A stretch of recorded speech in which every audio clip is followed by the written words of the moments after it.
HistoraCoin here, and today we're holding a coin that lived through the rise of an emperor and the collapse of an entire nation. This tiny French piece was struck in the early years of Napoleon III, a ruler who believed destiny chose him until destiny turned against him. What happened to his empire? And why did this small coin survive when the empire didn't? Let's open the story.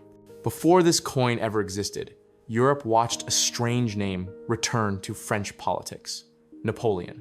Not Napoleon I, but his nephew, Napoleon III.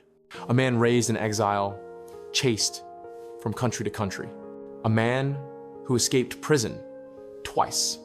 And somehow, against every expectation, he became the elected president of France. But power wasn't enough. In a dramatic move, he declared himself Emperor of the French, reviving the empire his uncle created decades earlier. France stepped into a new chapter, and that chapter needed symbols of imperial pride.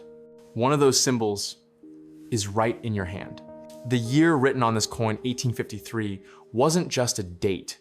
It was the beginning of Napoleon III's transformation of France. Railways expanded. Paris began its massive redesign. Diplomacy shifted. Industry accelerated. Napoleon wanted the French people to see the empire everywhere, in architecture, in art, and even in the coins they used every day. This small 5 centimes piece was part of that mission. Look at the front. Napoleon III appears without a crown. Why? Because he wanted to look like a leader chosen by the people, not a king born into privilege. Now, flip it to the reverse.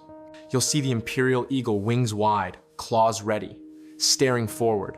This is not a peaceful bird. It's the same symbol used by his legendary uncle. A message to Europe. The empire has returned. Below the eagle sits a tiny letter B, the mint mark of Bordeaux, one of the great industrial cities of France. Every detail had a purpose: power, unity, rebirth. But while the coin tells a story of strength, the real empire behind it was beginning to shake. Napoleon III's foreign adventures stretched France too far.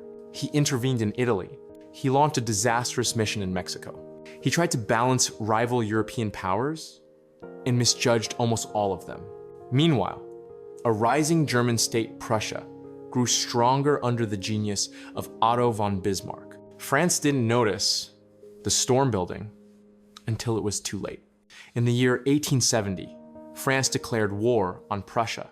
But France wasn't ready, not in strategy, not in weapons, not in leadership. The battles were brutal. The French armies collapsed.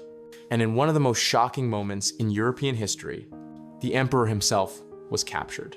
With Napoleon III in enemy hands, the empire fell apart overnight. Paris surrendered. A new government rose.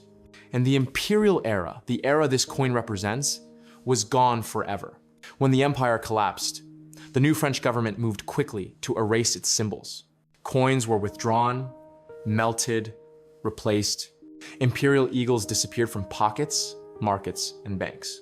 Most coins from Napoleon's rule simply vanished into furnaces, but a small number survived. Some forgotten, in boxes, some saved by families, and some like yours carried across generations as witnesses to a world that no longer exists. This 5 centimes coin is more than metal. It's a fragment of a story about ambition, transformation, and the sudden fall of an empire that believed it would last forever. Which country should we explore next?